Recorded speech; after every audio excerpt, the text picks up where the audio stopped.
Voy a tratar de resumir en 10 minutos un curso de 42 horas de historia económica y política del Perú, para un poco graficar en perspectiva histórica dónde está mi país en este momento en términos de régimen político y de régimen económico.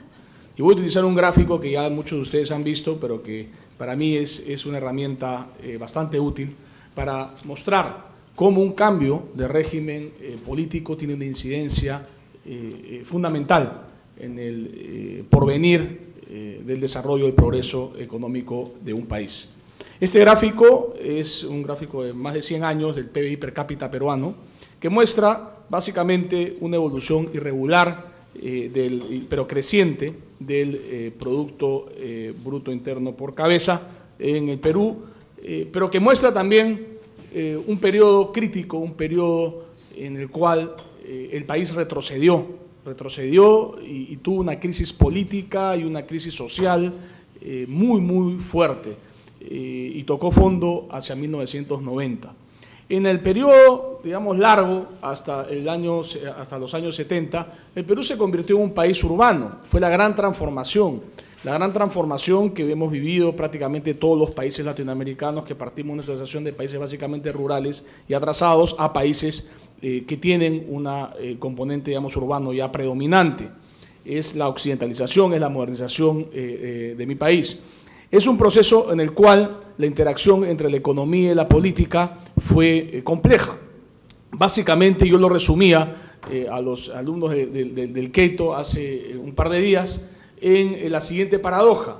Generalmente, los gobiernos demócratas, democráticamente elegidos, generalmente en este periodo, fueron populistas. Es decir, el proceso de urbanización y el papel de las ideas, de las ideologías socialistas, digamos, tenían sobre la influencia real, era que los gobiernos democráticos se convertían en populistas. Eso pasó mucho en Perú con varios gobiernos, como el de Belaúnde, como el de Bustamante y Rivero, que fueron demócratas, que fueron muy honestos también, muchos de ellos, pero que terminaron con embalses económicos, hiperinflación, porque protegieron, porque hicieron las políticas económicas incorrectas y terminaron con golpes de Estado por dictaduras militares de derecha. ¿Y qué hicieron muchas de las dictaduras militares de derecha en estos periodos? Lo que hicieron fue básicamente políticas económicas adecuadas, correctas, ¿no? De ahí la gran paradoja, ¿no? Que las políticas liberales, las políticas de mercado muchas veces fueron implementadas por dictaduras de derecha. De ahí la confusión ideológica que hay en América Latina y el San Benito el neoliberalismo, que confunde la libertad económica con el autoritarismo político. Ese fenómeno en el Perú se rompe de manera brutal en el año 1968. El 3 de octubre de 68 el general Velasco Alvarado da un golpe y entramos al peor de los mundos, que es un mundo de dictadura socialista. Es el mundo que lamentablemente está viviendo Venezuela en este momento. Es el mundo en el cual se expropiaron las empresas, se expropió prácticamente el 60%, 70% del PBI, se protegió la economía, se generó pues todas las políticas económicas incorrectas que conocemos y terminó con la expropiación de la prensa en 1974, ¿no? Esta nueva estructura económica estatizada, ineficiente, corrupta, es la que genera esa caída del PBI per cápita del Perú entre los años 70 y los años 80. Ese es el modelo que genera el retroceso del Perú en estas dos décadas, del 70 y los 80, con además un conflicto social muy intenso, el terrorismo Sendero Luminoso, el narcotráfico, etcétera, etcétera, el peor de los mundos.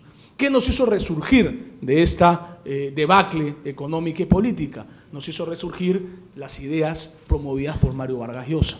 En 1987, el presidente Alan García, number one, estatizó la banca y quiso estatizar la banca y el sistema de seguros, ¿no? Y Mario Vargas Llosa encabeza el Movimiento Libertad para oponerse firmemente a este proceso de estatización. De ahí surge el movimiento político que lo lleva a ser candidato a la presidencia de la República, cosa que felizmente no fue, porque ahora tenemos en lugar de un presidente con pasado con problemas un premio Nobel de literatura.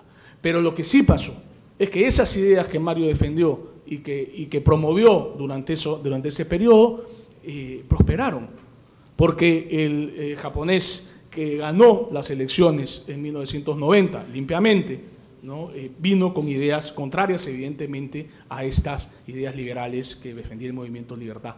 Y lo que sucedió en ese momento fue que a él no le quedó otra que aplicar esas políticas económicas que el Movimiento Libertad y el Frente Democrático había defendido en ese momento.